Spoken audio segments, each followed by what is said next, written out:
más. Esta noche en nuestra mesa de análisis damos la bienvenida al doctor Adolfo Laborde, él es profesor e investigador de la Universidad Anáhuac, y también al doctor José Luis de la Cruz, director general del Instituto para el Desarrollo Industrial y el Crecimiento Económico. Gracias por estar con nosotros.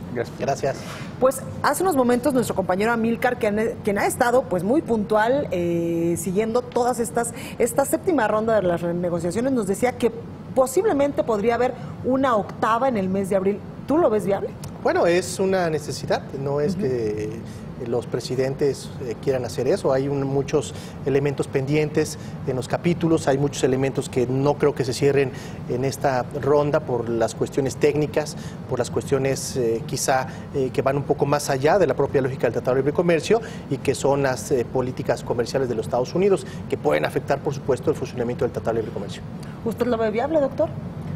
Yo coincido, es algo obligado, porque al final del día lo que no se ha logrado avanzar en la parte del sector automotriz, de reglas de origen, lo que hoy estamos observando de esta imposición de aranceles que se le quiere poner al acero, al aluminio, en donde además aquí no debemos dejar de lado otra situación. Mientras en esta negociación del Telecán se quieren subir las partes de contenido regional, de contenido nacional, por otro lado avanza el TPP-11 que lo que quiere es lo contrario, y entonces me parece que esos elementos son algunos aspectos que están jugando en contra de terminar rápidamente esta negociación. Veríamos entonces una octava, y a mí me gustaría que nos puedan decir en resumen en dónde estamos, si es que hacemos un compendio de todos estos días, es decir, a partir de hoy y de lo que pueda decidirse, si es que va a una octava, una novena, en fin, y qué es lo que tenemos concretamente. Muy bien. En definición, doctor Laborde. Bueno, mira, estamos en un impasse, específicamente en el capítulo de reglas de origen. Sí. ¿Por qué? Porque esto modifica toda la cadena productiva, la lógica de las integraciones sectoriales del Tratado de Libre Comercio. Estamos en una indefinición si se va a tomar la cláusula del sunset, que le llaman, de revisar el tratado cada 5 años, y si funciona, seguir, y si no funciona, darlo de baja. México ha hecho una propuesta al respecto. Estamos ante una propuesta canadiense de las reglas de origen. Estamos ante una situación que puede rebasar los tiempos técnicos a los tiempos políticos, y eso lógicamente podría apresurar la decisión de las 3 delegaciones. Un hecho que pasó desapercibido es que el representante comercial para reglas de origen regresó a Washington y nuestro secretario acudió inmediatamente a tratar de negociar. Eso es un indicador que la situación no es nada sencilla. Entonces, por más que queramos verlo, ojalá, yo soy de los partidos que piensa que ojalá se salve esto, pero la situación realmente es muy complicada. Doctor de la Cruz. Bueno, yo creo que agregaría 2 elementos a lo que muy bien comenta Adolfo. Primero, no debemos dejar de lado que esta revisión del Tratado de Libre Comercio viene corriendo desde 2008, es decir, es algo que Barack Obama, que Hillary Clinton tenían, es decir, no estaremos mejor bajo un escenario en donde Hillary Clinton hubiera ganado, a lo mejor con otra tesitura, con otra manera más diplomática, pero estaba presente la necesidad de revisar este Tratado de Libre Comercio. 2, en este regreso que también se menciona, es porque había una negociación entre el gobierno de Estados Unidos y las empresas automotrices de aquel país. Entonces, lo que estábamos hablando es de que mientras existía una negociación formal en México entre gobiernos, por otro lado, la negociación entre gobierno y empresas detiene eso en la parte de reglas de origen, en donde además es uno de los 4 o 5 temas álgidos, y lo que estamos ahí viendo es de que entonces esta negociación no nada más se va a dar entre estados. Las empresas transnacionales tienen una fuerte importancia, son capaces de detener este proceso, y en ese sentido sí me parece que pues todavía no tenemos claridad de cuánto tiempo más va a requerir llegar al fin de esta negociación. Y yo quiero preguntarles por qué se ha complicado tanto estas, pues ya 7 rondas llevamos en este momento con posibilidad de una octava de las renegociaciones del Tratado de Libre Comercio. Es que Estados Unidos pues ya nos ha mostrado su postura, que no lo quiere, que le ve muchos negritos en el arroz. Canadá pues en algunos momentos lo apoya, en otros momentos no, y México evidentemente lo apoya al 100%. ¿Por qué se está complicando tanto? Bueno, no podemos separar la parte política de la económica. El presidente Trump está tratando de llevar al pie de la letra las promesas de campaña. El tema de América Primero es reflejo de esta negociación, de esta participación que José Luis nos acaba de comentar del empresariado norteamericano. Y lógicamente todo tiene un tinte de proyección política hacia noviembre de este año. Y por supuesto también tiene una complicación cuando hablamos de la diversificación de estas reglas de origen. ¿Por qué México no puede aceptar ni Canadá quiere aceptar? ¿Y por qué es tan problemático? Porque eso cambiaría también la lógica de la política de atracción de inversión extranjera a México, por ejemplo, o a Canadá, en donde las empresas ya no podrían cumplir con esta cadena productiva y tendrían que desbaratar sus líneas de producción, y eso va a tener un costo muy grande. Entonces, ese es el motivo. Hay una cuestión política y hay una cuestión técnica en los procesos de manufactura que ya se tienen muy bien establecidos y que se pueden romper. Doctor de la Cruz, ¿sería un escenario totalmente diferente si hubiese ganado, por ejemplo, Hillary Clinton en Estados Unidos y no Donald Trump? Bueno, yo creo que probablemente en las formas, en algunos mecanismos, no necesariamente en la intención de buscar revisar el tratado. ¿Por qué? En la parte laboral, los norteamericanos tienen un problema. Evidentemente, esa pérdida de industria generó desempleo en zonas tradicionalmente bollantes en la época del crecimiento industrial en el sector automotriz. Es decir, lo que está pasando en Michigan, en Buffalo y en algunas otras entidades, Indiana, Pittsburgh, al final de cuentas lo que nos refleja es el haber perdido industria generó un desempleo que no se ha recuperado, implicó pérdida de bienestar. Y en este sentido lo que vemos con Donald Trump es dos objetivos muy claros. Uno, buscar recapturar esta parte industrial, en donde además cuenta con la alianza de algunos sectores empresariales. No podemos dejar de fuera que hace ya casi 3 años, Daniel Dimico, que hoy es un asesor muy cercano de Lighthizer, publicó un libro en donde decía: cómo recuperar, cómo hacer cosas nos ayudará a recuperar la grandeza. En esencia, ¿qué decía? La visión ya no es comercial, la visión es recuperar las cadenas productivas de lo hecho en Estados Unidos. Y segundo, al final del día, parte de esto de tratar de tener una mayor proveeduría de insumos intermedios en la región, el mensaje es para el este asiático, donde hay una idea muy clara.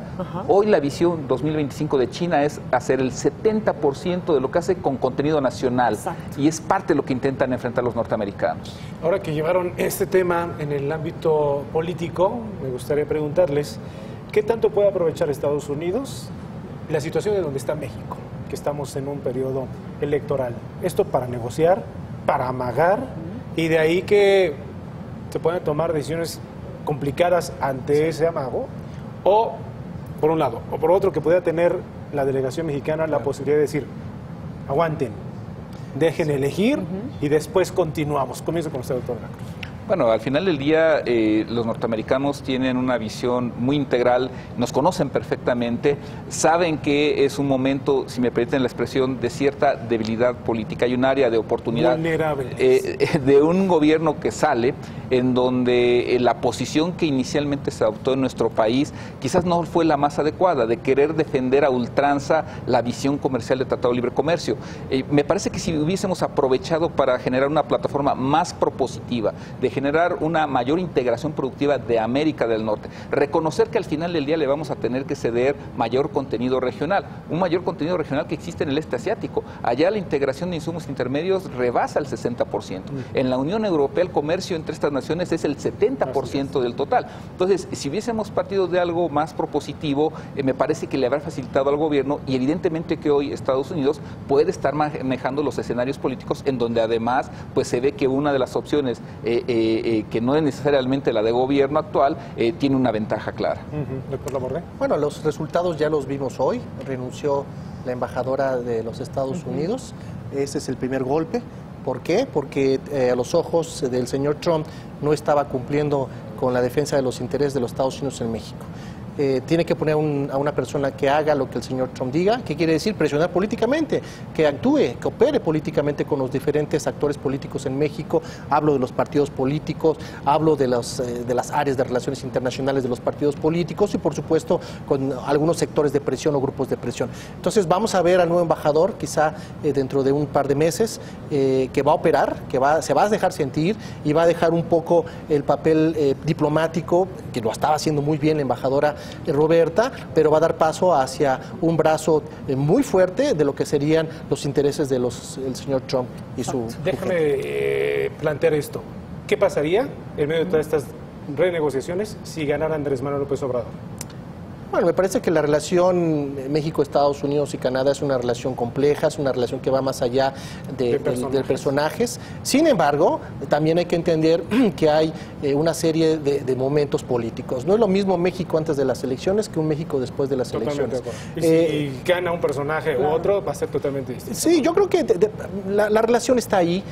Hay una interdependencia, no solamente de México hacia Estados Unidos, sino a toda la red, 12 acuerdos con 46 países que tenemos. Sí. La política económica ha sido así, no la puedes cambiar de la noche a la mañana porque eso tendría necesariamente que cambiar las estructuras nacionales, de las cuales yo creo que va a ser muy difícil que lo hagamos. Rápidamente su percepción, doctor.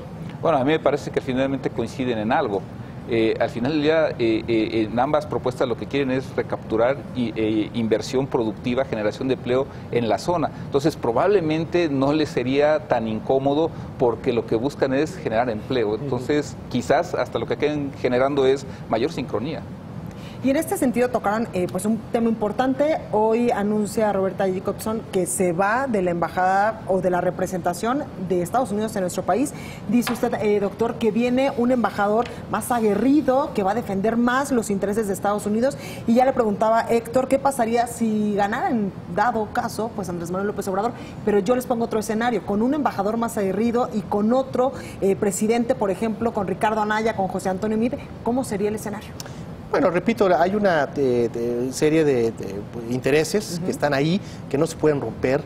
La relación con Estados Unidos es complicada, porque, repito, la relación no solamente se limita al tema comercial, hay una propuesta de un muro que eso va a tener muchas piedras en el zapato. No solamente es eso, sino también tenemos una serie de relaciones en la frontera, hay un mundo transfronterizo que a veces no comprendemos, hay alianzas internacionales. Entonces yo creo que deberíamos de ajustarnos a las necesidades, defendiendo el interés nacional, por supuesto, y tratando de buscar pues las ventajas de un país que está tratando de imponer un poder suave a un poder duro y a un poder inteligente. Claro. Doctor, ¿qué escenario tendríamos? Bueno, yo creo que aquí hay un elemento a considerar bien importante que lo mencionaba Adolfo, es el interés nacional. Es muy claro ahorita que para Donald Trump ese es el eje desde lo que él considera que es lo más relevante para Estados Unidos. Lo que nos falta conocer ahorita de los que son candidatos prácticamente a la presidencia es cuál es su postura en este tema del Tratado de Libre Comercio. En la parte comercial todavía no lo tenemos claro.